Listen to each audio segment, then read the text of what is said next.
micólico, que es una especie de lípido que le va a conferir ciertas características que vamos a ver más adelante. Presenta un tiempo de incubación de 5 a 10 años, o sea que hay un estado de asintomático.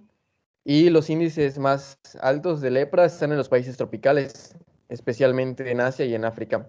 Es una enfermedad exclusiva del ser humano con algunas excepciones, ya que puede ocurrir ocasionalmente en primates, en ardillas y en algunos armadillos.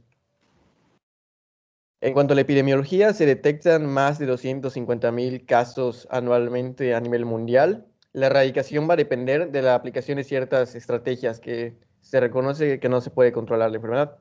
Persiste en algunas regiones del mundo, como mencioné en África Central, y donde la transmisión intrafamiliar es un mecanismo importante para tener persistencia de esta infección. En cuanto a México, se ha visto un gran cambio en cuanto a su incidencia desde 1989, donde se comenzaron a tener más registros, hasta el 2011. Antes era de un caso por cada 10.000 habitantes y ocurría principalmente en Michoacán, Oaxaca, Tamaulipas, Yucatán, Nuevo León, Sonora, Sinaloa, Nayarit, Jalisco y Guerrero. Y la tasa era de 0.32 casos por cada 100.000 habitantes. De ahí al 2011 ocurrieron, se contabilizaron 525 casos de lepra y los grupos de edad más afectados era de 25 a 45 años y la tasa era de 0.16 casos por cada 100.000 habitantes. Estaba revisando las cifras del 2020 y se registraron para el año 2020, 89 casos de lepra. O sea, ya se redujo incluso más de la mitad. ¿En dónde revisaste ese dato de lepra del año anterior? Eh, lo, encon- lo encontré en... A ver, voy a A ver. quitar. ¿Vas a pasarlo? ¿Vas a ponerlo? Sí, es que me desapareció para ocultar mi voz. Ah, ponlo, y si no, ahorita yo pongo en la semana 16 de la Secretaría de Salud. Lo encontré en una página de comunicaciones, creo que era Milenio, si no estoy A mal. ver, entonces, no, espérate, déjame entonces darme chance nada más para no dejarlo pasar. ¿Sí? A ver. Voy a quitar, no, no, no, voy a quitar tus diapositivas.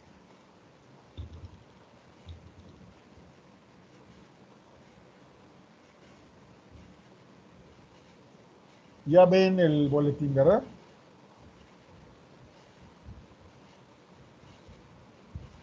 ¿Ya lo ven? Sí. Sí. Muy bien, entonces, este es el boletín de la Secretaría de Salud de la semana 16. Aquí está, ¿no? La semana, la última, que creo que es hasta el 3 de mayo. ¿Sí? Y aquí tenemos lepra. ¿Sí? Y en 2021, en 16 semanas, han habido 4 casos. ¿Sí?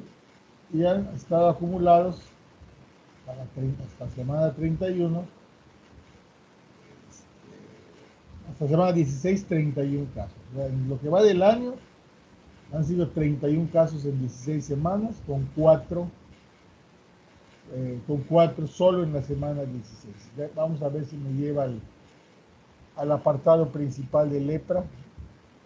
Estoy buscando a ver el detalle de la...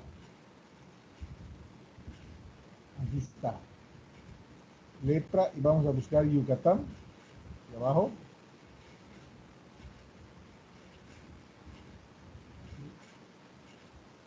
Y fíjense que aquí, si se dan cuenta, el reporte está diferente porque no hay nada. ¿Sí? Columna de lepra 2020-2021 y está algo diferente. No hay ningún reporte para Yucatán, entonces lo que estamos viendo es el reporte en otros lugares y en lo que va del año hay 17 más 14 casos de lepra en la República Mexicana. Yucatán no tenemos ningún caso. Muy bien, síguele, pon tu presentación.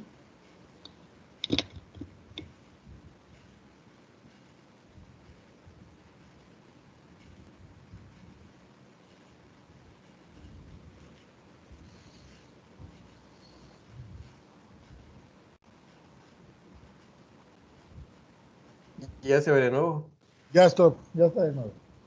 Ok.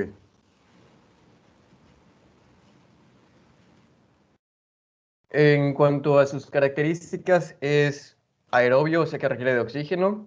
Tiene forma de bacilo, pero pues algunos autores lo consideran peleomórfico. Y pues los portadores son el ser humano, las ardillas y los armadillos o el wedge. De hecho, estaba leyendo que, como se dice que son reservorios pues, y se consumen en algunos lugares del país, que podría contribuir a los casos de lepra, pero pues no sé si tiene un sustento científico como tal.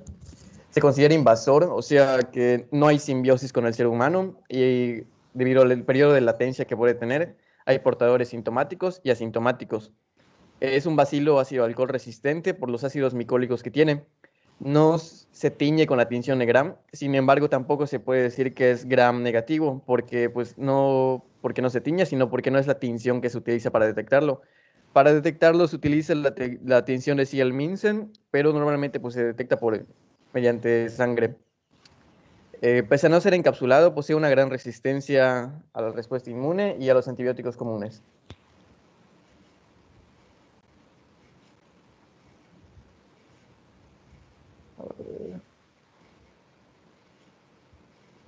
Es un bacilo intracelular obligado, o sea que carece de toxinas, no causa daño tanto por sí mismo, sino por la respuesta inmune que se origina cuando el sistema inmune lo detecta. No posee esporas, por lo tanto no se puede multiplicar por sí mismo dentro del medio ambiente, pero puede durar meses en tierras húmedas y en ambientes cálidos, que pues, son sus favoritos. Las vías de transmisión son la vía respiratoria, las lesiones en la piel y por convivencia cercana. La temperatura en la que suele encontrarse es de 27 a 33 grados y los sitios de ataque principalmente son la piel, los nervios sensitivos y la mucosa respiratoria superior. Estos son los sitios de ataque debido a que tienen una menor temperatura, porque pues sabemos que la temperatura normal es de 36.5 a 37.5, pero pues en la piel, en los nervios sensitivos y en la mucosa respiratoria superior se puede encontrar una menor temperatura. En cuanto a su mecanismo de A ataque, ver, regrésate uno. ¿Ah? Te voy a dejar respirar porque estás yendo muy rápido. Nos gana tu velocidad, ¿sí? Bien, entonces están los sitios de ataque de la enfermedad y eso es muy importante, muy importante que lo ubiquen, ¿sí? Ya nos dijeron que el mecanismo principal de transmisión es la vía respiratoria. Entonces, ahorita que pasemos a la parte del cuadro clínico, vamos a ver que hay formas clínicas de lepra. Por lo tanto, algunas serán poco infectocontagiosas y otras serán muy infectocontagiosas, ¿sí? Cuál será la más infectocontagiosa? Aquella que está en las lesiones mucocutáneas de la zona nasofaringe. Esa va a ser la más contagiosa. Y es algo parecido con lo que pasa con tuberculosis, ¿no? Pero otro punto importante aquí es que el sitio de ataque, uno de los sitios de ataque preferentes son los nervios sensitivos. Entonces, cuando hablemos del cuadro clínico, vamos a ver que hay un dato clínico muy relevante que es el que orienta mucho al diagnóstico y que habría que considerar cuando estamos explorando a un paciente con lesiones en la piel, ¿sí? Que podrían ser sospechosas de lepra, ¿no? De hecho, esta afectación a los nervios sensitivos a lo largo del tiempo le da la característica al paciente, sobre todo en sus manos, porque empieza a quedar mutilado de sus manos, ¿sí? Por la afectación de los nervios sensitivos. A ver, síguele, David. pues este es su mecanismo de ataque. La Mycobacterium leprae posee un factor de virulencia que es el polipinofenólico. Este le va a servir para el anclaje. Esta, cuando llega a su sitio, se va a encontrar con el componente de la laminina que está en la célula de Schwann y es lo que le va a fungir para un enlace y para darle entrada dentro de la célula. Una vez dentro de las células, va a causar una desmielinización. Como recordemos, las células de Schwann tienen la tarea de darle mantenimiento a la vaina de mielina. Debido a que se comienza a multiplicar, esto va a entorpecer y va a comenzar a haber una mala conducción nerviosa y pues va a ser detectada por los macrófagos o el sistema inmune. Este es un esquema que va a mostrar más o menos cómo va a ser la respuesta y que también nos muestra cómo va a ser la clasificación, ya que hay lepra tuberculosa y lepra lepromatosa. Entonces, los macrófagos de la piel, de la vía respiratoria y de los nervios sensitivos van a captar a la micobacteria y la van a engullir y posteriormente la van a someter a los lisosomas. Sin embargo, como posee componentes lipídicos como el ácido micólico, va a ser resistente a esos lisosomas, por lo que va a requerir de los linfocitos T cooperadores. De ahí pueden desencadenarse dos respuestas que nos darían los dos tipos de lepra. En el caso de la respuesta humoral, se van a emplear los linfocitos T de tipo 2 y esos van a producir interleucina 4, 5 y 10, que mediante una quimiotaxis van a producir a las células B y estas a su vez, van a desencadenar una respuesta mediada por anticuerpos. Sin embargo, esta respuesta no es efectiva para bacterias intracelulares, como lo es la Mycobacterium leprae. Por lo tanto, se va a producir una respuesta de bajo impacto y no se va a poder eliminar de manera efectiva pues, la Mycobacteria. Y en un intento por eliminarlo se van a producir daños colaterales y más fuertes que van a producir mayores alteraciones en la piel, alteraciones nerviosas simétricas y una lepra multivacilar o más difusa. En el caso de la respuesta, cuando es con los linfocitos linfocitos cooperadores del tipo 1, se van a producir interleucina 2 y el interferón gamma, que van a atraer a las células CD8 citotóxicas, a los macrófagos y a los linfocitos natural killer. Y esta respuesta sí va a conseguir eliminar a la Mycobacterium leprae, por lo tanto va a ser una respuesta inmunológica de alto impacto. Gracias a esto van a haber limitadas lesiones cutáneas, alteraciones neurológicas menores y una lepra pauvacilar o con límites más definidos. A ver, déjame complementar un poquito. Deja la anterior, por favor. Deja la anterior. La anterior. Ahí. Bien. Sí, está bien esa. Esta, David, esta que ya toda la tachoneaste. Y me parece muy bien así como lo estás haciendo, porque nos vamos viendo a qué te estás refiriendo, ¿sí? Entonces, lo que nos puso David en esta diapositiva son los dos extremos de la lepra. Ahorita seguramente nos va a decir con detalle la clasificación de la lepra, ¿sí? Y aquí tenemos los extremos, ¿sí? La tuberculoide con una respuesta inmune completa, ¿sí? El paciente, la persona es un inmunocompetente y por lo tanto reacciona bien a la prueba de la lepromina, que es un punto de clasificación, ¿sí? Y que se caracteriza por pequeños números de lesiones. Nos van a decir que podemos decir que una lepra es tuberculoide cuando tiene X número de lesiones y que esperamos que su respuesta a la prueba de la lepromina sea positiva y por lo tanto esperamos que también en una biopsia tenga pocos bacilos y por lo tanto también esperamos que el pronóstico sea mejor y que sea menos infecto contagiosa que la lepra lepromatosa. La lepra lepromatosa es todo lo contrario. La respuesta inmune está disminuida. Hay, por lo tanto, muchos bacilos, generalmente tienen muchas lesiones y son infectocontagiosas, y la prueba de la lepromina es negativa. Y entre estas dos, que son los extremos de la clasificación, está la indeterminada de medio y los border pegaditos a las otras, ¿no?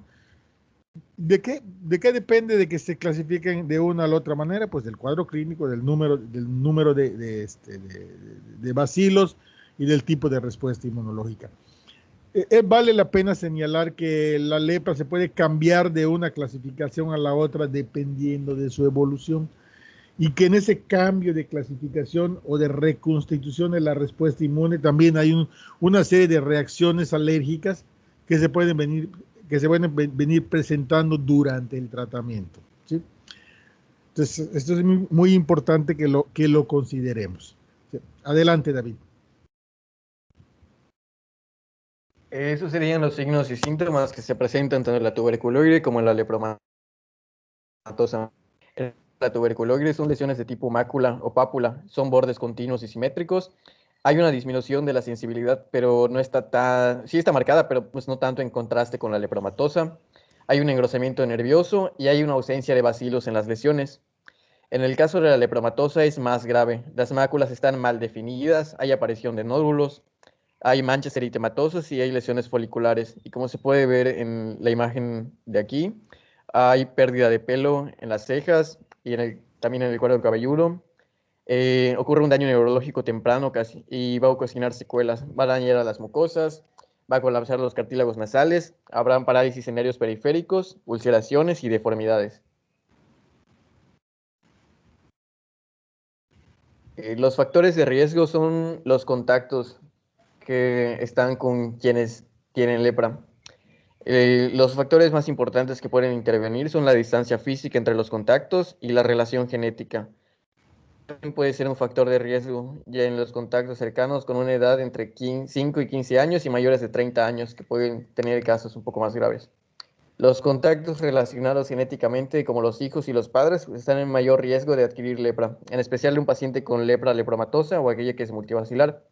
Y también en la variante del gen NOD2 están asociados a la regulación de la respuesta inmunológica innata, tienen una mayor susceptibilidad para desarrollar lepra, así como la carga basilar del caso índice. En el caso del diagnóstico, pues tiene dos vertientes, el diagnóstico que es más clínico y el diagnóstico por laboratorio.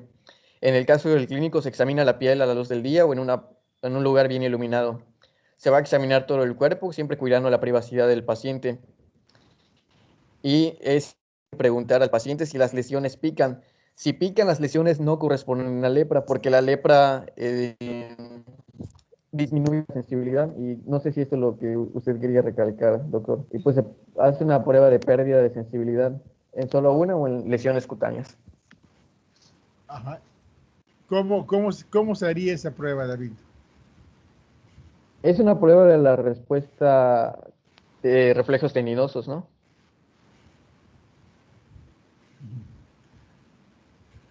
A ver, la de sensibilidad, no. No es una prueba de reflejos tendinosos. ¿Cómo exploraría la sensibilidad de algo? Era con... recuerdo que tenía el martillo, tenía como una especie de... Se me olvidó el nombre de la prueba, pero pues era Apple con... tiene una especie de escobita Sí, un objeto medio afilado o con la y escobita del martillo. también tiene una especie de clavito, ¿no?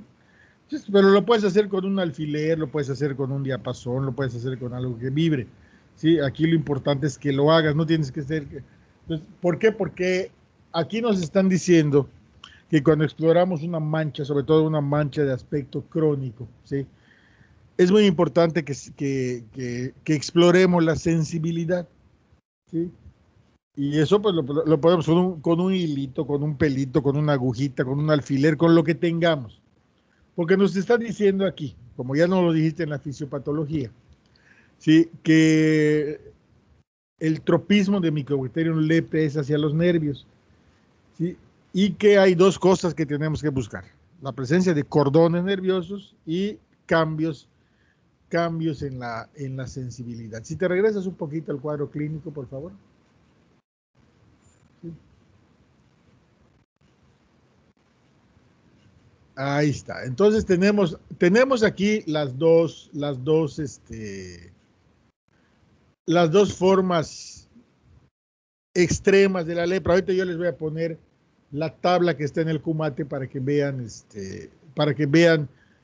eh, cómo el Kumate pone la clasificación. Y ya no toca solo los extremos, sino toca también las que están entre esas dos. ¿Sí? Entonces aquí tenemos los extremos, del lado izquierdo tenemos la lepra tuberculoide con unas solas cuantas lesiones, y del lado derecho pues la lepra lepromatosa, donde estamos viendo la imagen de la cara de ese paciente, la que está ya en la imagen de pues la cara, la única que tiene el aspecto que se describe como facies leonina, tiene aspecto de león, y tiene la nariz achatada, la piel engrosada, no tiene cejas, ¿sí? Están gruesas la zona de sus cejas, ¿sí? Está todo, parece un león, pues es la fase leonina muy característica de la lepra. Y luego vemos los nódulos, ¿sí? A diferencia de la que está a la izquierda, que son placas, aquí tenemos unos grandes nódulos de lesiones, ¿sí? Entonces, voy a quitar, David, un momentito tus diapositivas para mostrarles, ¿sí? Respecto al cuadro clínico, esta tabla ¿Esto de dónde lo tomaste, David? ¿Es del Murray? Es del Jawitz. del YAWEST. Es un libro de microbiología. Entonces, está bien, vamos a ver, vamos a complementarlo con la tabla que tenemos. A ver, aquí está. Aquí ya deben estar viendo la tabla, ¿verdad? Esta es la tabla que tenemos en el tema de lepra del Kumate. ¿Sí? Entonces, lo que estamos viendo es algo que ya nos dijo David. Aquí está el extremo de una, la lepra tuberculoide, y aquí está la lepra lepromatosa. Y de este lado tienen las manifestaciones clínicas, y en cada una de las columnas, ¿sí?, están los datos que generalmente encontramos en los cuadros clínicos. Por ejemplo, vamos a ver la carga bacteriana. ¿Sí? La carga bacteriana en la lepra tuberculoide es una carga bacteriana baja, ¿sí? Y en la lepra lepromatosa es una carga bacteriana alta. La inmunidad celular, ¿sí?, en la lepra tuberculoide la inmunidad está estable pero está bien. Y en la lepra lepromatosa está estable, pero está estable deprimida. Y en todas las formas indeterminadas, en la intermedia y en la limítrofe, la inmunidad está inestable. ¿Qué quiere decir? Que puedes ir de alta a baja, ¿sí? Eso es muy importante, miren, el número de lesiones, ¿sí? Entonces decimos que desde el punto de vista clínico, decimos que una enfermedad es tuberculoide cuando no tiene más de 3 lesiones, ¿sí? Y decimos que es lepromatosa, como lo vimos en las diapositivas, cuando tiene incontables lesiones. Y luego, pues en las partes intermedias te va diciendo cuántas lesiones. Si está aquí, el número de lesiones se acerca a esta, y si está aquí, el número de lesiones se acerca a esta. Y aquí vemos la variante intermedia. Y luego vemos el tipo de lesión, ¿no? Las máculas, ¿sí?, las podemos ver en cualquier cualquier variante clínica de lepra. Las placas también, pero las lesiones difusas y los nódulos los vemos en las formas lepromatosas, ¿no? Entonces es importante que veamos esta tablita, que la consideren, porque en esta tablita se resumen los datos clínicos de la enfermedad y las diferencias clínicas entre una y la otra, que son muy importantes porque de la clasificación depende el pronóstico, depende la contagiosidad y depende la modalidad del tratamiento. Síguele, David. Pon tus diapositivas otra vez, por favor.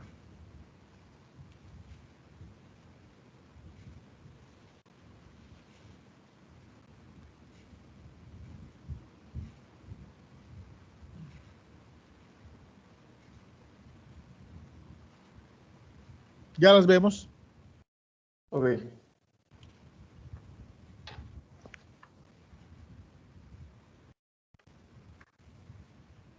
Oh, bueno, en el caso del diagnóstico por laboratorio, este se va a iniciar con la búsqueda de bacilos ácido alcohol resistentes en las biopsias de la piel. Se va a facilitar cuando existen anticuerpos en sangre contra el golpirofenólico 1, especialmente en la lepra lepromatosa. Los anticuerpos pueden diagnosticar tempranamente, se puede diagnosticar a gente tempranamente que tiene lepra, en el caso de los contactos, mediante la detección de anticuerpos. En el caso del tratamiento, va a incluir medicamentos de primera línea como Dapsona, rifampicina y clofazimina. Se recomienda combinaciones, y las que recomienda la OMS son, en el caso de los adultos, rifampicina de 600 miligramos y Dapsona de 100 miligramos diariamente. En el caso de los niños, rifampicina de 450 miligramos y Dapsona de 50 miligramos también diariamente. La prevención será mediante la vacunación de la BCG en la infancia. Esta la previene en un 80%, al igual que previene la tuberculosis. También la aplicación de BCG previene una lepra en un 25% en el caso de personas que han estado infectadas. Y una dosis de rifampicina reduce 57% la aparición de síntomas clínicos durante 2 años. Y eso sería todo. A ver, denme, hágame un favor, busquen No busquen. Registren su asistencia en tanto yo, déjenme ubico una presentación para decirles, a ver si la encuentro. Registren su asistencia, por favor. Si no, lo vemos en el libro y les digo dónde.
A ver.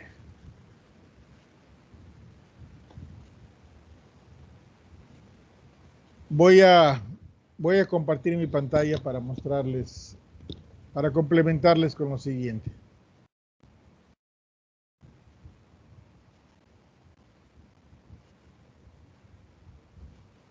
Ahí ya ven mi pantalla, ¿verdad?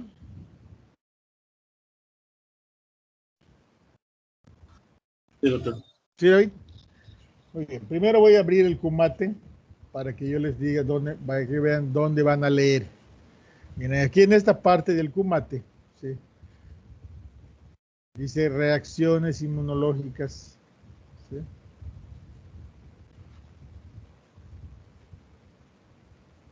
Son reacciones inmunológicas que pueden aparecer en la lepra y esto generalmente ocurren durante el tratamiento. Entonces hay que leer esto con detalle y ahorita les voy a mostrar aquí en esta diapositiva.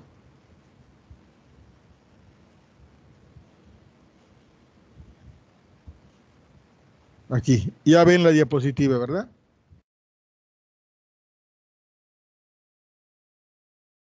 David. Sí, sí, sí se ve. Sí se ve. Entonces, Sí. bueno, como complemento a lo que nos dijo David, ¿sí? Entre las complicaciones de la lepra, ¿sí? Pueden aparecer tres tipos de reacciones inmunológicas. De tipo 1, la de tipo 2 y una que se llama fenómeno de Lucio, ¿sí? Sí, aquí esta de tipo 1 es el desarrollo de una respuesta inmunológica aumentada, ¿sí? ¿Y cómo nos damos cuenta? Porque aumentan las manifestaciones cutáneas de la enfermedad, hay más calor, hay dolor, hay edema y ulceraciones de las lesiones preexistentes. ¿Sí? Aparentemente la enfermedad se agrava y generalmente esto ocurre durante el tratamiento. En la reacción lepromatosa del tipo 2, ¿sí? Se caracteriza por la presencia de eritema nodoso. ¿Sí? ¿Sí? El dato clínico son el desarrollo de múltiples nódulos subcutáneos dolorosos al tacto con un dolor local. Y el fenómeno de Lucio es el desarrollo de nuevas lesiones en la piel con placas violáceas y hemorrágicas que se pueden ulcerar. Entonces, estos tres tipos de reacciones inmunológicas pueden ocurrir como complicaciones en la lepra. Vamos a ver la siguiente diapositiva. ¿Sí? Aquí están las imágenes de una reacción leprosa tipo 1. Vean ustedes cómo hay en la zona de las lesiones cutáneas, ¿sí? Una exacerbación de la inflamación. Ese es el fenómeno, la reacción lepromatosa de tipo 2. ¿Sí? Que aparecen lesiones nodulares. Y aquí en el fenómeno de Lucio, pero aquí aparecen sobre lesiones existentes. Y aquí en el fenómeno de Lucio, ¿sí? Hay nuevas lesiones y algunas de ellas inclusive ulceradas. ¿Sí?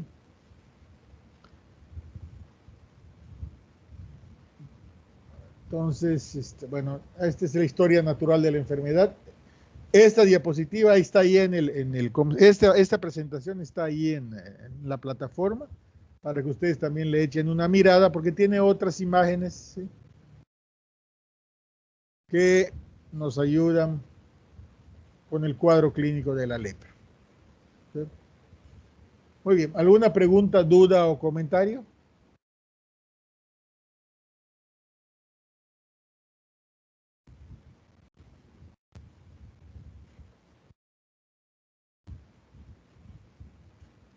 ¿Nada?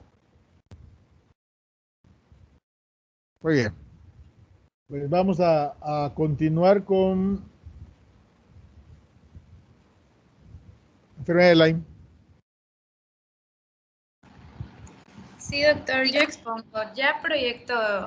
Sí, por favor. Sí, adelante. Okay. Doctor, ¿está repetido la fecha para la asistencia? Ay, como siempre. A ver, déjeme ver qué. A ver, van a tener que verificar si no se han registrado, porque ahorita voy a quitar una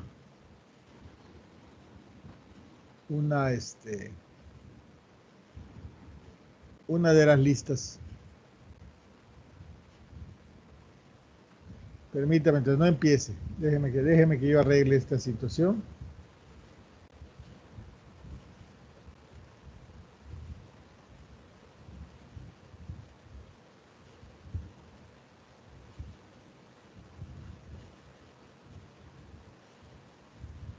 A ver.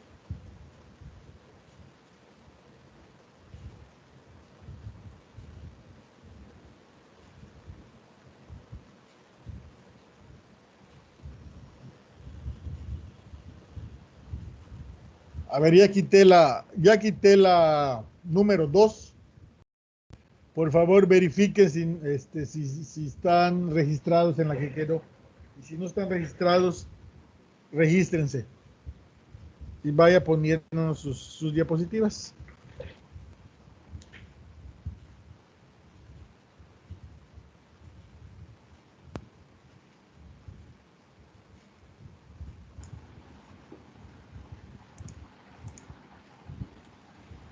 ¿Ya sabe la presentación, doctor?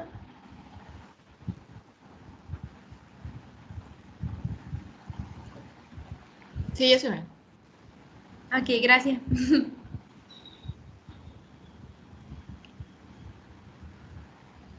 A ver, no, me separé un poquito del micrófono. Sí, ya está, ya la tenemos acá.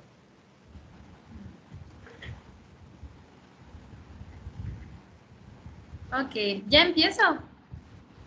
Ya, pues sí, sí, Sí. adelante. Ok, bueno, pues les voy a presentar lo que es la enfermedad de Lyme.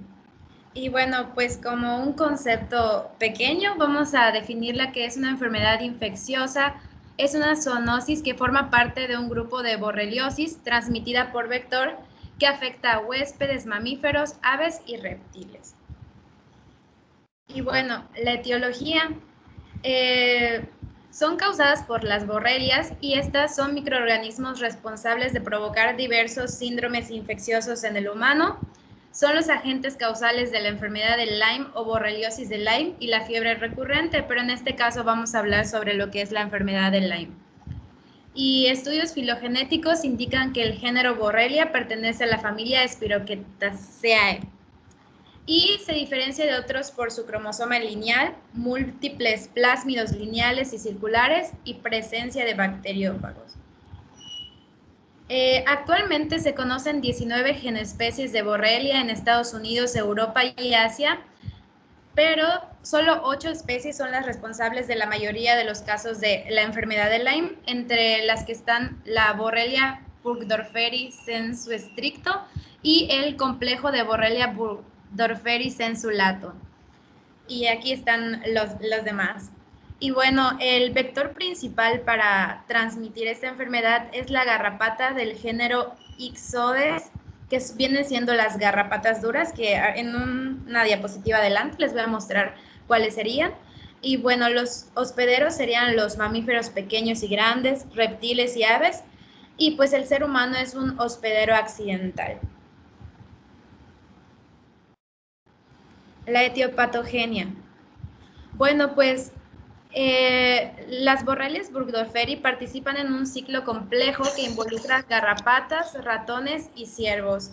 Y bueno, en esta imagen se puede apreciar generalmente cómo es que se transmite, porque pues primero las garrapatas depositan sus huevecillos y más adelante es importante darse cuenta de las fechas más o menos, o sea, de los periodos de tiempo, porque esto nos indican en qué momento es más común la enfermedad. Bueno, pues primero depositan sus huevecillos y después van a convertirse en larvas que son no infectadas. Estas larvas se van a ir a alimentar de un animal que generalmente es el que está infectado y por eso adquieren lo que viene siendo la bacteria, ¿no? Después, posteriormente, las larvas infectadas se van a tornar inactivas y se van a transformar en ninfas. Y ya es cuando, en este periodo, es cuando el ser humano es propenso a adquirir la enfermedad, porque estas ninfas que ya se infectaron, pues se alimentan del ser humano, ¿no? Y es cuando el ser humano adquiere Borrelia burgdorferi. Y bueno, ya posteriormente continúa el ciclo de las garrapatas. Pero es importante mencionar este ciclo porque en la primavera es cuando más casos se dan de esto, porque es en el periodo en el que las garrapatas ya van creciendo y ya son las que transmiten la enfermedad, o sea, ya las adquirieron. A ver, tengo una pregunta, Gloria, para usted. Las garrapatas, nos dice que a partir de la etapa de ninfa, ¿sí? Las garrapatas infectadas ya pueden transmitir la enfermedad. De hecho, nos dijo que la transmisión es más probable en la forma de ninfa que en la forma de garrapata adulta. ¿Cuál sería la razón? ¿Por qué la garrapata adulta transmite con menos probabilidad la enfermedad del Lyme que la ninfa, que es más pequeñita? ¿Habría alguna razón en especial? Pues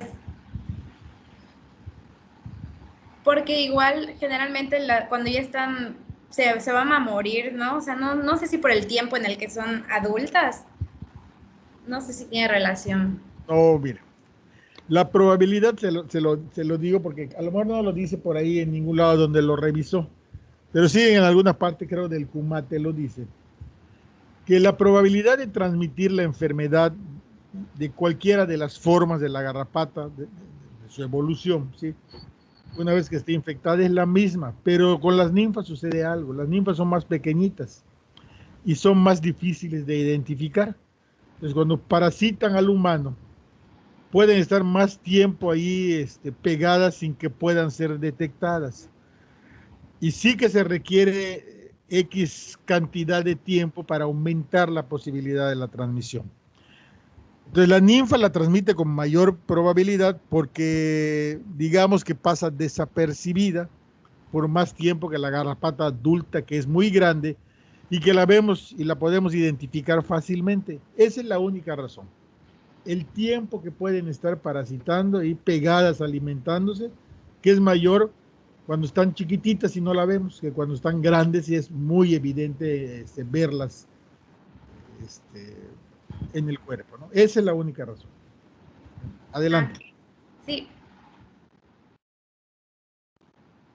Ay, creo que se trabó la presentación. Aquí. Ahí está, ya cambió. Bueno, el crecimiento de borrelias en artrópodos está regulado por la expresión génica diferencial. Bueno, pues estas bacterias tienen una proteína que es la OSPA y esta provoca que se ligue a las proteínas intestinales del intestino medio de las garrapatas no alimentadas, es decir, o sea, las que no están alimentándose. Y cuando ellas comen, OSPA se reprime y permite a la bacteria emigrar hacia las glándulas salivales y regula la OSPC, que es la que permite la transmisión a los mamíferos. Entonces es como que está regulado genéticamente. Y es lo que comentaba hace un momento usted, de que es necesario que la garrapata se fije por un periodo determinado de tiempo, en este caso es por 48 horas para la transmisión de la espiroqueta. O por lo menos por 48 horas. Si es más, pues más la posibilidad, ¿no? Sí. Entonces esto ya se complementa con lo que yo le dije anteriormente, porque la ninfa es más contagiosa, entre comillas, que la garrapata adulta. ¿Sí? Sí. Adelante. Dice, es probable que la borrelia prolifere localmente en la piel durante toda la infección y se replican y migran a la totalidad de los tejidos, empezando cerca del lugar de la mordedura, y enseguida se diseminan y llegan inclusive a articulaciones. Ya más adelante, cuando presente el cuadro clínico, pues ya vamos a entender más o menos esto. Y bueno, la respuesta inmunitaria a la infección por Borrelia burgdorferi se desarrolla con lentitud, con la producción de anticuerpos inmunoglobulina M seguida de la G a lo largo de semanas a meses. Y bueno, los neutrófilos y macrófagos del hospedador pueden fagocitar las espiroquetas e inducir una respuesta que conduce a la muerte de la espiroqueta. Eso es cómo reacciona. Muy bien, entonces seguramente más adelante Gloria nos va a decir que la lesión de la piel característica de esta enfermedad es la lesión en blanco de tiro, o de tiro al blanco, como conocemos nosotros, una lesión que tiene un puntito, una zona en medio y luego va creciendo como si fueran circunferencias, es la lesión de blanco de tiro. Y el primer sitio donde aparece la lesión, ¿sí?, es el sitio donde, donde la garrapata inoculó a la bacteria. Y después la podemos ver en otros lugares con otras manifestaciones clínicas. De ahí que es muy importante que podamos asociar la lesión con la parasitosis o la presencia de garrapatas, ¿sí?, en el paciente. Cuando podemos asociar, este paciente tuvo garrapatas, de aquí le quité una y vemos una lesión, pues el diagnóstico se facilita. Porque esa lesión, si bien es característica de la enfermedad de Lyme, pues no es exclusiva de la enfermedad de Lyme. ¿Sí? Algunas reacciones alérgicas se parecen en sus lesiones a la enfermedad de Lyme, ¿no? Adelante, Gloria. Y bueno, sobre la epidemiología. Como primer lugar, es la zoonosis transmitida por garrapatas más frecuente a nivel mundial. Y en Norteamérica y Europa causa el 90% de las enfermedades transmitidas por este vector. Y bueno, como anteriormente les mencioné, las garrapatas duras son las principales vectores, especialmente Ixodes scapularis, que constituyen el 90%. Y aquí está la imagen de este tipo de garrapatas que son los principales vectores. El reservorio primario de Borrelia burgdorferi son roedores, en particular ratones de pata blanca.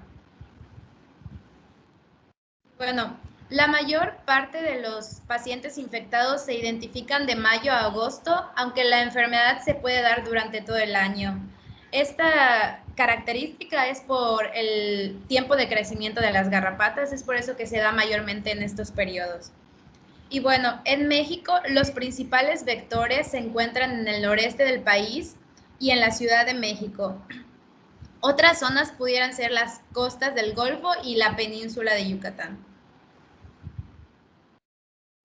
Y bueno, ahorita les voy a hablar sobre el cuadro clínico. Bueno, en humanos el espectro de la borreliosis de Lyme es amplio y presenta desde infección asintomática en población en riesgo hasta una gama amplia de manifestaciones clínicas que se han dividido en 2 estadios. Pues como bien pueden ser asintomáticos, pero también se pueden clasificar. Y está el estadio temprano y el estadio tardío crónico.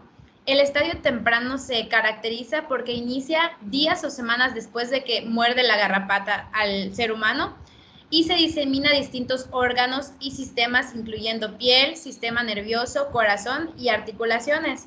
A su vez, este estadio temprano también se puede clasificar en estadio temprano localizado y estadio temprano diseminado, que más adelante les voy a comentar.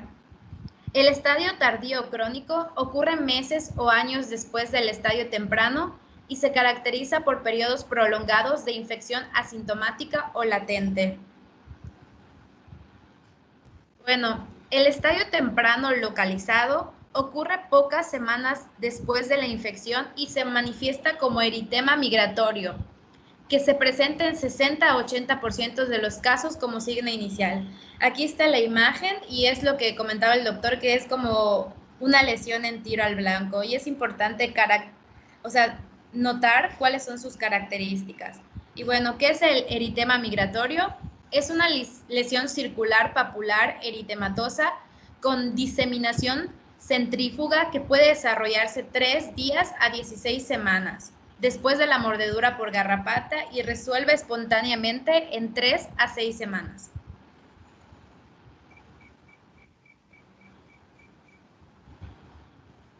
Y bueno, el estadio temprano diseminado, este ocurre en 3 a 12 semanas después del eritema migratorio si no se da tratamiento. Es por eso que radica la importancia de dar un tratamiento y de diagnosticarla tempranamente. Se presenta afección de varios órganos o sistemas y probablemente por diseminación hematógena con manifestaciones neurológicas y cardíacas. Sus características es que presenta fatiga intensa, cefalea, fiebre, malestar, artralgias, mialgias, lesiones cutáneas eritematosas y disfunción cardíaca. Y bueno, el estadio temprano diseminado va a tener diferentes manifestaciones neurológicas, cardíacas. Y bueno, primero les voy a mencionar las neurológicas. Estas inician en la 3ª semana posterior a la mordedura de la garrapata.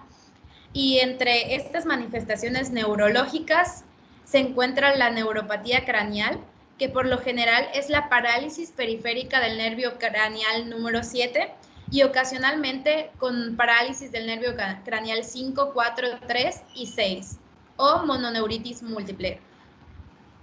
La segunda afección neuronal viene siendo la meningoradiculoneuritis, que es una meningitis por meningismo leve y cefalea intermitente, y se puede asociar al síndrome de Garin, no sé cómo se pronuncia esto. Y bueno. Es un trabalenguas, pero ya lo entendí. Ándale. Y el tercer signo nervioso viene siendo la radiculoneuropatía, que es de inicio agudo con dolor radicular intenso localizado y debilidad motora con o sin pérdida sensitiva. Y bueno, teniendo estas afecciones neurológicas, pues podemos tener sospecha de lo que viene siendo la enfermedad de Lyme.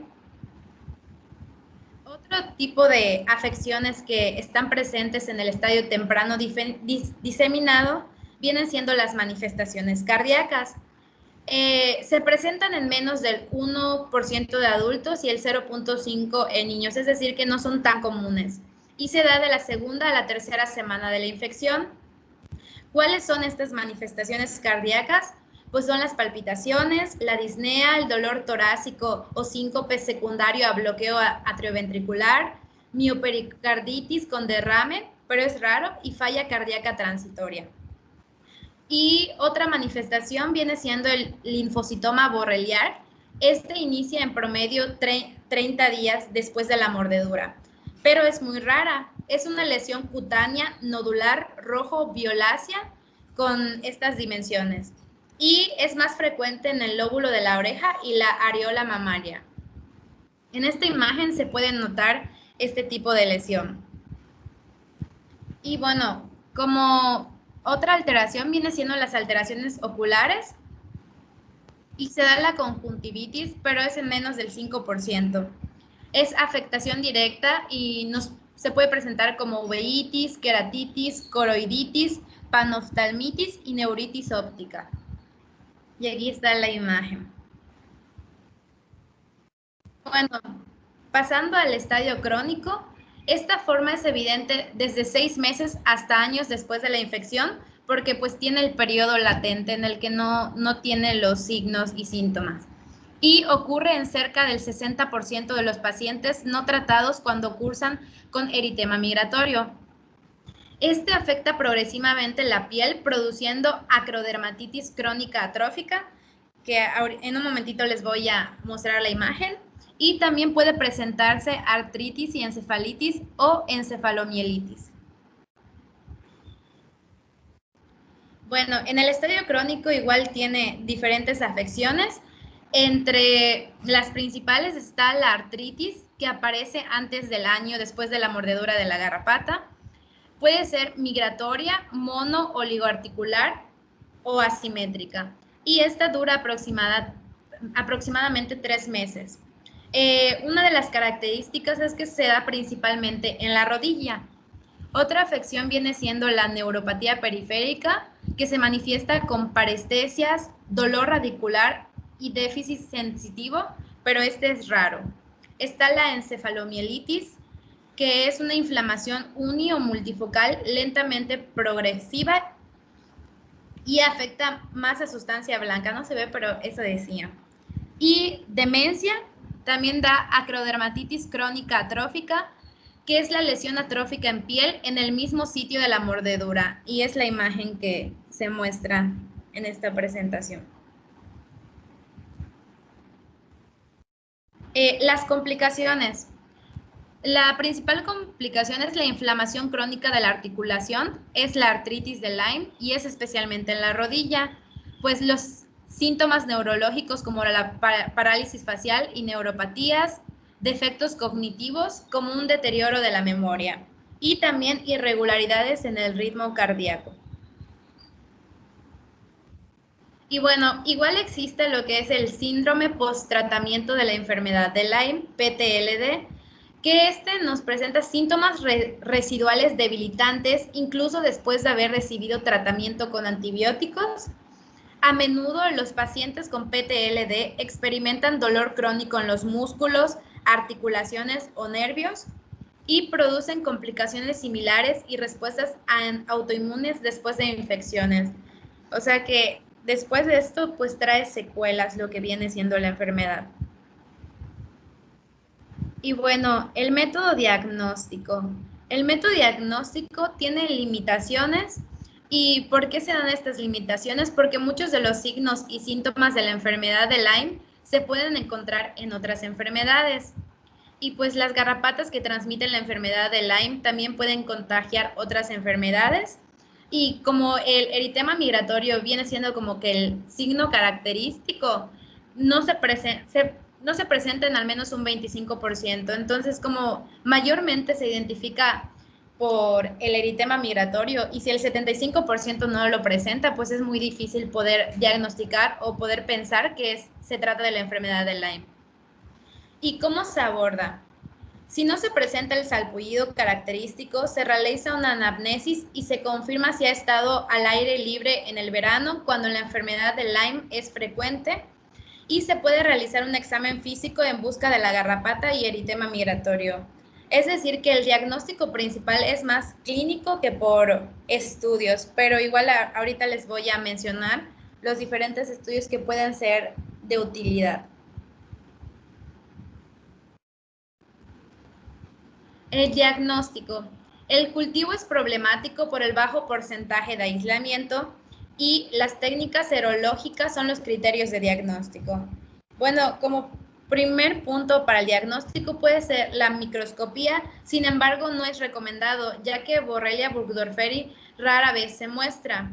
Es útil en biopsias de piel de eritema migratorio primario con una sensibilidad del 50%, en las lesiones cutáneas secundarias con una sensibilidad del 85% y en la enfermedad temprana diseminada con una sensibilidad del 48%. También se puede utilizar la histopatología. Las biopsias de eritema migratorio se observa edema, depósitos de mucina, infiltrado perivascular de macrófagos, linfocitos y células plasmáticas en dermis. En tinciones de plata o inmunoperoxidasa se pueden observar estructuras espirales en dermis superficial. Sin embargo, estas no se utilizan mucho. Y bueno, la que puede ser de utilidad como apoyo puede ser los estudios de ELISA y Western Blot inmunoglobulina M o inmunoglobulina G contra la Borrelia burgdorferi y estos nos dan positivo. También puede ser PCR positivo, sin embargo, estas tienen limitaciones. ¿Por qué tienen limitaciones? Porque estas dependen del estadio, diversos antibióticos que se pueden dar como tratamiento las alteran y de igual forma puede haber reacción cruzada con otras espiroquetas o enfermedades autoinmunitarias como viene siendo sífilis. Y por esta razón se tiene que realizar pruebas complementarias como la prueba no troponémica. Igual existe variabilidad de genoespecies. Para estudiar resultados de casos dudosos se realizan las pruebas BDRL o RPR, para los que Borrelia burgdorferi no es reactiva. Entonces, cuando se está dudando, pues se pueden hacer igual estos estudios y pues debe de dar negativo para que sea Borrelia burgdorferi.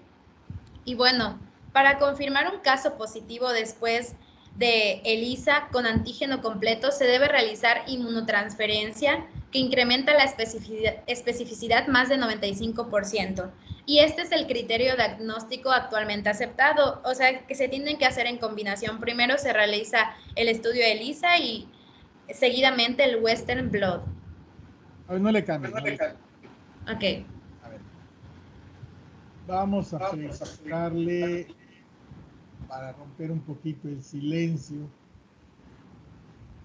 a Abraham Cruz. Abraham, hazte presente, Abraham, por favor.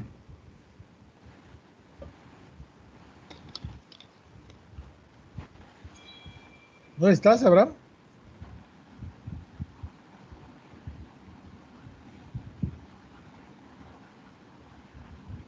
A ver, Carlos Borrales.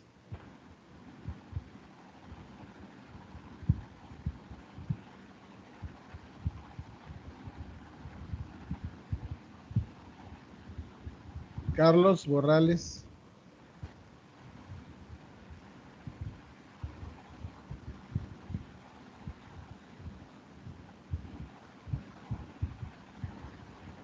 Daniela. Daniela Acosta. Aquí, doctor. Sus compañeros nada más prendieron la computadora y se fueron. A ver, Daniela. Para que aclaremos, le voy a preguntar porque es necesario que aclaremos aquí un punto.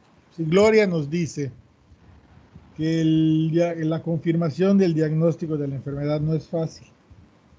¿Sí? Primero porque el tener anticuerpos de ninguna manera garantiza que lo que tenemos en ese momento es la enfermedad. ¿Sí?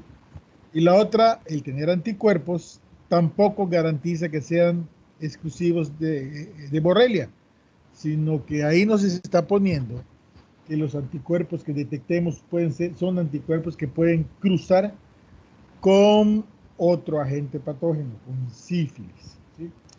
Entonces tenemos que ser muy cautelosos en la manera en que tratamos de confirmar el diagnóstico, y por eso nos dice, ¿sí?, que debemos utilizar dos tipos de prueba, como lo hacemos con VIH-Sida. Lo vamos a ver. Utilizamos una prueba de ELISA como la prueba general, la primera, y después confirmamos con otra prueba que es con Western Blot. Pero ahí nos dice que tenemos que hacer pruebas no treponémicas, BDRL y RPR. ¿Qué es eso? Y que dice que esas pruebas no están positivas en la otra enfermedad con la que puede haber reacción cruzada. A ver, Daniela, ¿qué es eso? Explíquemelo.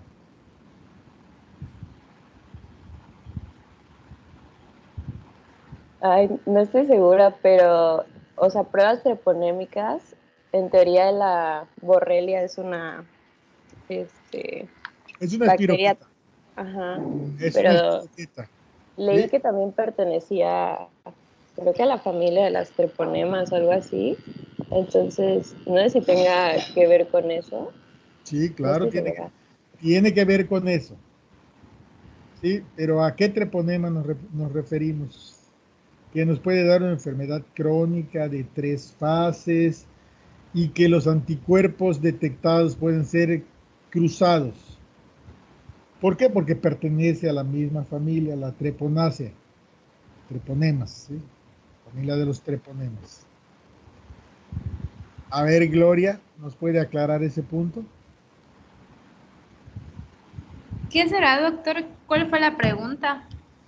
Que por qué, que para qué sirven esas pruebas BDRL y RPR. Pues leí que las pruebas BDRL sirven para lo que es el diagnóstico de sífilis, entonces no, para cuando se detecta Borrelia burgdorferi sale negativo. A ver, entonces, más o menos, ya nos dijeron dos cosas que son muy importantes. Sí, la borrelia es una leptospira y hay otras leptospiras que pueden causar enfermedad en el humano. Son dos las más frecuentes además de esta, ¿sí?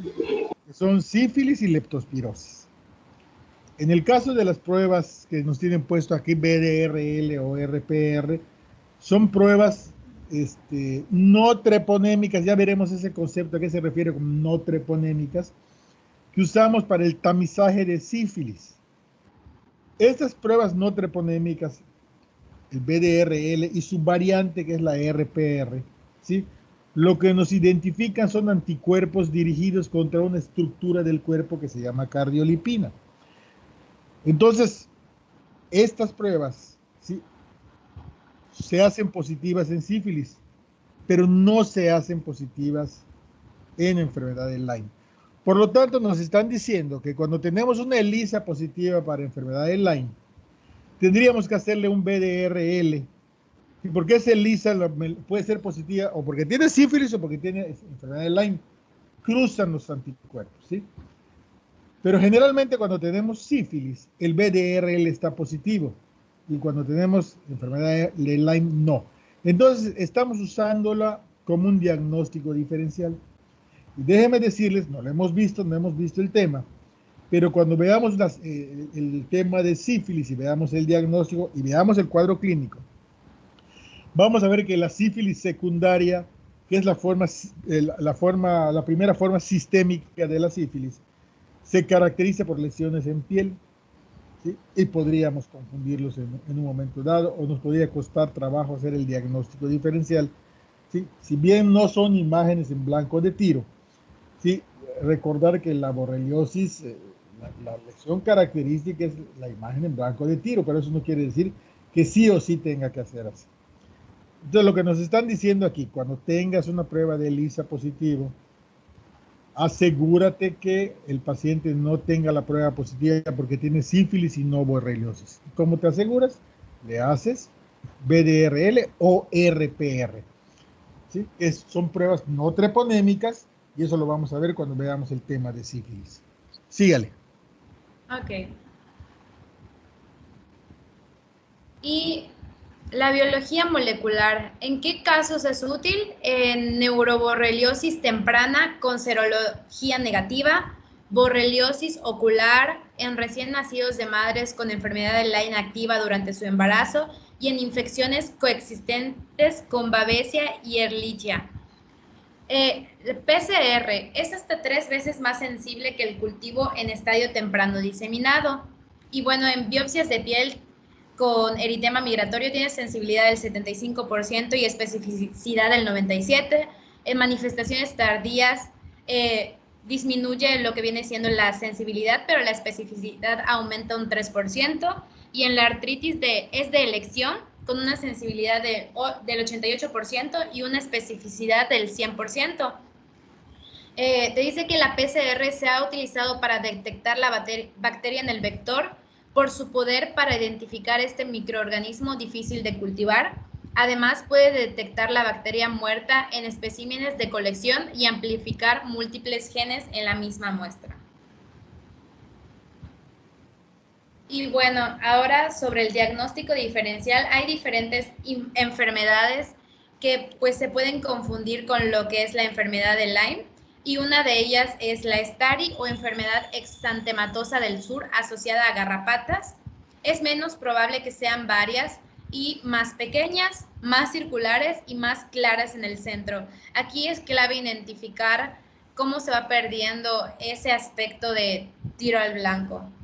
Sin embargo, siguen siendo relativamente parecidas.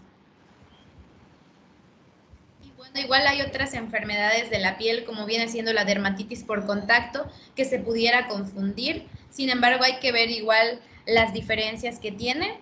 De igual forma, el granuloma anular.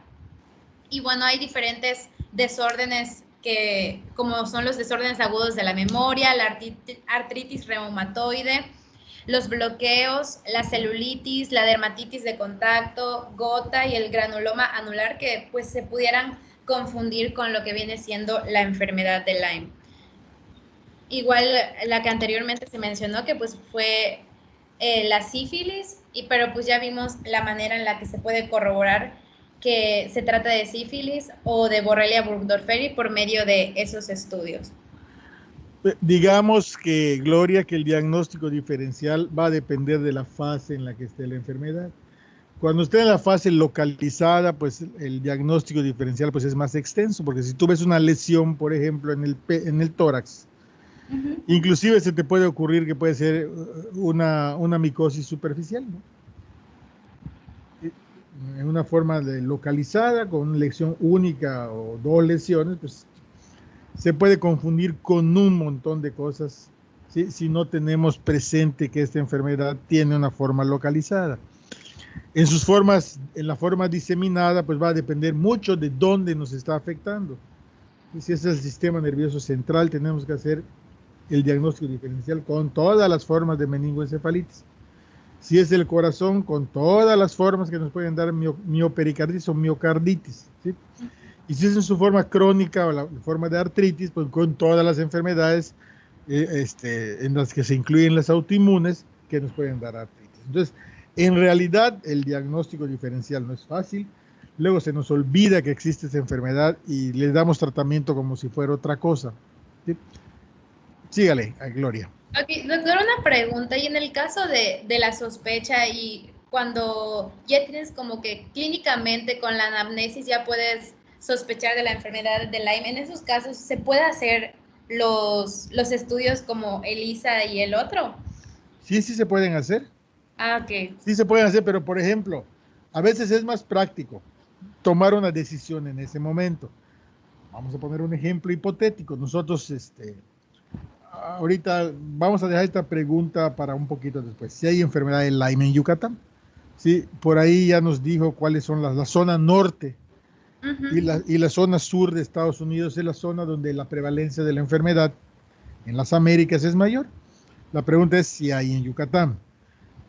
Ahorita lo vamos a responder, eso lo vamos a responder después. Pero si yo, por ejemplo, tengo en la zona norte un paciente que vive en un rancho, que convive con animales, que sabemos que hay garrapata y está el nicho ecológico, y de repente encontramos que en su ropa hay garrapatas y le encontramos una lesión en blanco de tiro en la piel, ¿sí? Pues prácticamente con eso establecemos el diagnóstico probable, no lo confirmamos, y es suficiente para dar el tratamiento. Porque ya vimos que si lo dejamos pasar, la gran mayoría de ellos va a curar, pero muchos de ellos van a avanzar a las formas sistémicas o a las formas crónicas, y eso es lo que tendríamos que evitar. Ahora, si tenemos duda con el diagnóstico, pues lo que tenemos que hacer es echar mano de la serología, pero también le tenemos que echar neuronas, porque ya vimos que el que las pruebas estén positivas, ¿sí? No es exactamente igual al diagnóstico y que tendríamos que pensar en las otras posibilidades. ¿De acuerdo? Sí. Afortunadamente el tratamiento es muy fácil y yo creo que lo que pasa es que la confundimos con mucha frecuencia y que como todo mundo por equivocación hacemos lo incorrecto, pues seguramente nos llevamos entre las patas a esta enfermedad. Entonces sígale con el tratamiento para que veamos a qué me refiero cuando digo nos la llevamos entre las patas, ¿sí? Ok. Y bueno, para el tratamiento, pues igual es importante saber lo que viene siendo las etapas de la enfermedad. Y bueno, en las manifestaciones tempranas, los antibióticos orales como la amoxicilina, la doxiciclina o cefuroxima curan la mayoría de los casos. Estas van a disminuir la probabilidad y gravedad de manifestaciones tardías. Es por eso que es importante, pues, diagnosticarla para poder dar el tratamiento y así evitar las manifestaciones tardías. En los pacientes con artritis de repetición y con afectación del sistema nervioso, requieren un tratamiento parenteral con ceftriaxona, cefotaxina o penicilina G. Sin embargo, estas pueden ocasionar muchos efectos secundarios.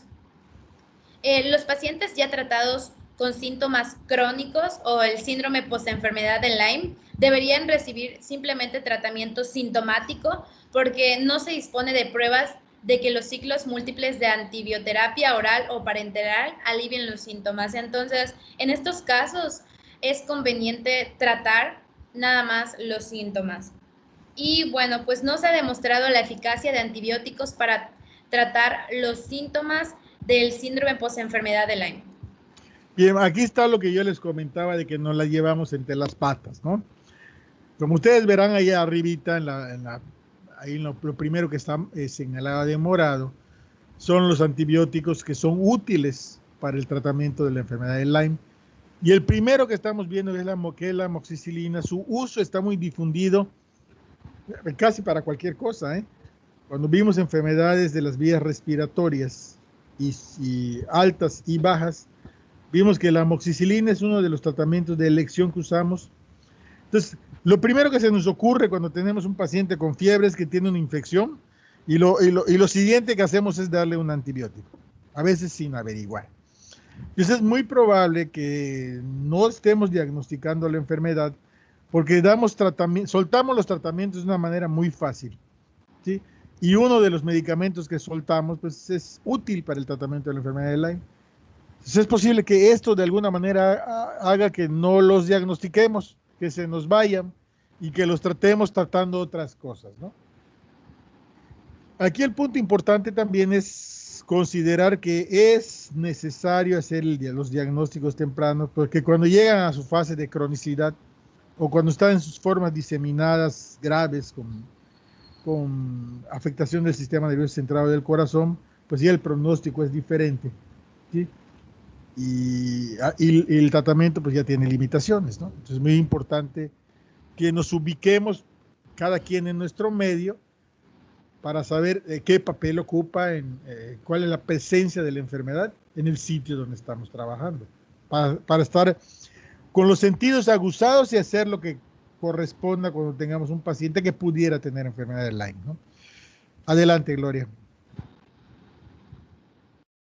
Y bueno, ya vamos a mencionar los factores de riesgo. Y bueno, son pasar tiempo en zonas boscosas o con mucho césped por la probabilidad de tener las garrapatas, tener la piel expuesta, no quitar las garrapatas de manera inmediata, porque pues ya vimos que el periodo para que estas puedas adquirir la bacteria, o sea, la enfermedad, es 48 horas. Y también actividades como el montañismo, la jardinería, los campamentos, la pesca o la caza en áreas infestadas de garrapatas. Esto de que vemos de los campamentos y actividades en el montañismo nos recalcan por qué razón igual se da más en Estados Unidos, porque igual en diferentes épocas hacen como que campamentos y es por eso que pueden adquirir más rápido. ¿Y cuáles son los métodos de prevención? Pues la exposición al insecto vector se puede disminuir usando insecticidas, aplicar repelente para insectos en la ropa si es que se va a ir a algún lugar en lo que es probable adquirir garrapatas, utilizar ropas protectoras. En casa, pues eliminar los arbustos y las hojas donde viven las garrapatas y cortar el césped periódicamente. Si se maneja madera, colocarla en zonas secas y soleadas para ahuyentar a los roedores, que pues vienen siendo los que son los huéspedes. Y después de cada salida al campo, inspeccionar el cuerpo y sea el caso el de la mascota en busca de garrapatas. Y es muy importante eso de que si se sale al campo, pues inspeccionar el cuerpo, porque pues si tú te percatas de que tienes la garrapata, pues la puedes retirar de una manera más rápida. Y pues la rehabilitación, pues como mencioné, puede tener secuelas y pues la rehabilitación consiste en referir al paciente a terapia física para aliviar el dolor, para que no se intensifiquen los síntomas y para que se empiece un programa en casa. ¿Y cuáles son esas intervenciones? Pues los masajes, la terapia, modalidades que incluyen ultrasonido, calor húmedo y parafina y prescripciones de ejercicios. Y pues también cuando se da lo que viene siendo la parálisis del nervio craneal 7, es común la estimulación eléctrica y el reentrenamiento neuromuscular también es efectivo en este. Y bueno, el pronóstico. Con el tratamiento temprano, más del 80% de los pacientes tendrían una recuperación completa de los síntomas y de igual manera se previenen lo que vienen siendo las complicaciones. Una pequeña parte de los pacientes podrían desarrollar una infección recurrente y también los pacientes que reciban tratamiento tardío es probable que desarrollen síntomas neurológicos y musculoesqueléticos. Y ya para finalizar, pues está lo que viene siendo la historia natural. Este cuadro lo agarré de una presentación de unos compañeros que igual presentaron la enfermedad de Lyme. Y aquí pues ya te menciona lo que viene siendo el periodo prepatogénico y pues los agentes que ya mencionamos es las borrelias, Borrelia burgdorferi sensulato, que es la principal. Esta pues la adquieren las garrapatas del género Ixodes y el huésped es el humano. ¿Y cómo interactúa el medio ambiente? Pues es más probable que estén en zonas con altos pastos, con árboles y están en todo el año. Sin embargo, es mayor entre mayo y agosto. Y pues el periodo patogénico se clasifica en subclínico y clínico. El periodo de incubación tiene unos 3 a 30 días después de la mordedura. Y pues ya como mencionamos los estadios, pues está el estadio temprano localizado, el temprano diseminado y el estadio crónico. Y cada uno tiene diferentes características. En el temprano pues puede estar el eritema migratorio, el malestar, la fatiga, la cefalea, la fiebre, los escalofríos, los dolores, mialgias y adenopatías. Y pues en el temprano diseminado pues ya se dan las afectaciones neurológicas, las cardíacas y también las cutáneas están presentes. En el estadio crónico pues principalmente la artritis, la neuropatía periférica y la encefalomielitis. También se puede dar demencia. Y ya cuando ocurren todos estos, los resultados pueden ser la recuperación, pero también pueden seguir habiendo afecciones neurológicas y artritis. Y bueno, ¿cómo se previenen? Pues está la prevención primaria, que pues es el uso de insecticidas, de repelentes, ropas protectoras, si estamos yendo a un lugar en el cual vamos a estar expuestos. Y pues referente al diagnóstico, pues ya mencionamos que es complicado porque se puede confundir con diferentes enfermedades y pues el diagnóstico es más clínico, sin embargo se pueden utilizar pruebas de apoyo como es el ELISA, el PCR, el Western Blot, que son los más confiables. Pero estos, como mencionó el doctor, se pueden utilizar cuando tenemos duda, porque cuando ya estamos como con la anamnesis podemos pensar que es una enfermedad de Lyme, pues ya no sería necesario. Y bueno, el tratamiento pues son los antibióticos orales, que ya les mencioné que eran la amoxicilina, la doxiciclina o cefuroxima en etapas tempranas. Y pues ya cuando ya avanzó la enfermedad y cuando ya tenemos afectación del sistema nervioso, pudieran ser el tratamiento parenteral con ceftriaxona, cefotaxina y penicilina G. Y pues ya la prevención terciaria es para, pues más que nada la recuperación y la terapia física, que vendrían siendo los masajes y para pues mejorar al paciente que ya tuvo las secuelas. Y pues ya sería todo. Muy bien, Gloria, excelente presentación. Pregunta, ¿revisó el boletín? Sí lo revisé, pero de hecho no encontré de la enfermedad de Exactas, Lyme. no Sí, hay, exactamente, no hay, no hay. Entonces, ¿tenemos en Yucatán enfermedad de Lyme? no, no tenemos. No tenemos.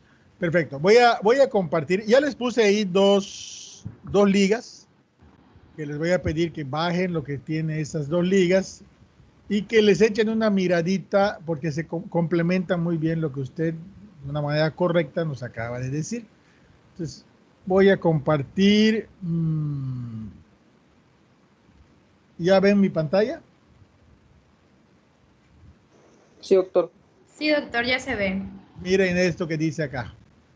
¿Saben de dónde es esto?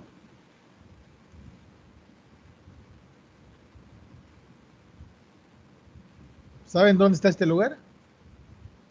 En el IDEO. Arriba de morfología. Arriba de morfología, efectivamente. Está en la escuela de ustedes, en nuestra escuela. ¿Sí? ¿Conocen a estos?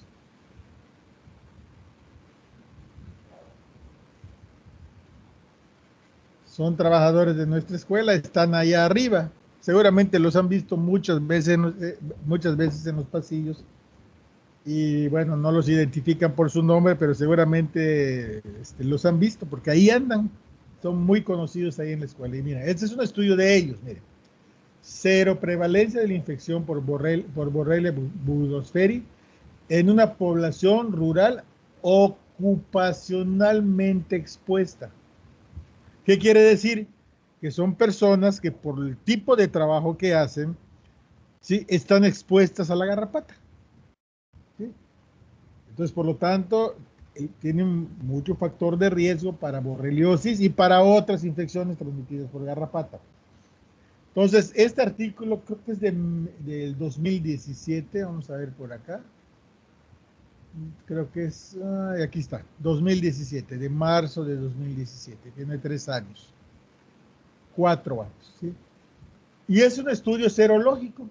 Miren, lo que hicieron fueron tomarle muestra, después de hacerles un cuestionario para ver si eran ocupacionalmente expuestas, ¿sí?, a 92 sujetos con riesgo de tener contacto con garrapatas.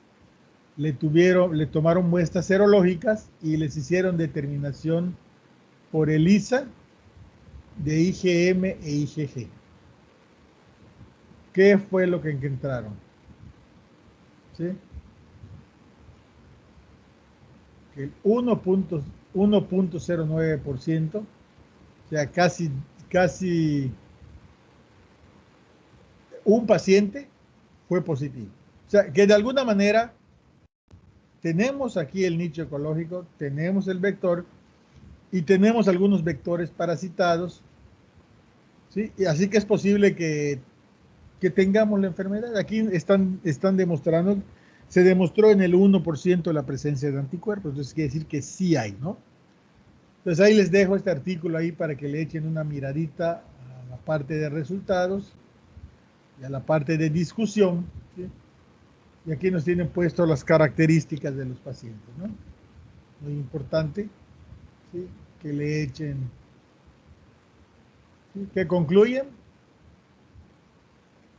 que en los trabajadores expuestos, hasta el 1% puede ser que ya hayan tenido la infección. Y luego, bueno, pues el poco interés, se trata del primer estudio y no creo que haya otro, creo que es el único. ¿Sí? Entonces, ese es uno de los artículos que están allá en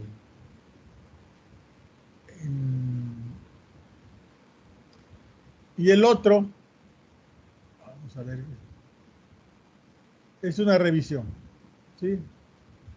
Esa es una revisión de alguien que fue mi maestro allá en el hospital y otra que fue mi alumno. ¿Sí la ven? ¿Sí ven el nuevo artículo? Gloria, Sí, doctor. ¿sí? Bien, pues esta es una revisión que está publicada en el boletín, ¿sí? Por esta persona que es una experta en borreliosis, ahora ella trabaja en otras cosas, ella fue mi alumna, ¿sí? Y el otro que fue mi maestro, que ya está jubilado del IMSS y ahora trabaja en el boletín, en el Hospital Infantil de México, tiene un segundo trabajo, ¿no? Entonces ellos publicaron esta revisión, está muy chévere, sobre todo en la parte de la epidemiología, y aquí están todas las variantes, miren, y nos lleva muy bien a la parte del diagnóstico, ¿no? Los métodos del diagnóstico, nos habla de cada uno de ellos, que es lo que ya nos dijo Gloria, ¿sí? Pero aquí ya se los pongo a mano, ¿sí? Muy bien, ¿algún comentario? Excelente, Gloria, excelente presentación. ¿Pregunta o comentario? ¿Duda o reclamo? Doctor, Sí, adelante. algo que no me quedó claro, así, no sé si, o sea, como no lo menciona tal cual, o sea, ya no entendí, ¿la Lyme se cura o nada más? Sí, claro, Sí, se cura. sí se cura. Claro, claro que Ah, se cura, claro. Por ejemplo, de este estudio seroepidemiológico de los yucatecos, ninguno tenía, bueno, el único caso, pues no tenía ninguna evidencia de haber enfermado. Eso quiere decir que se infectó y se curó solo.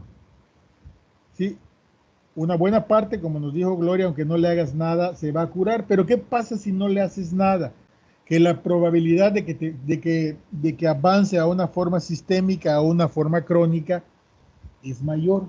Entonces, la relevancia del tratamiento es diagnosticarlos temprano para disminuir la probabilidad de que avance a una forma sistémica o a una forma crónica.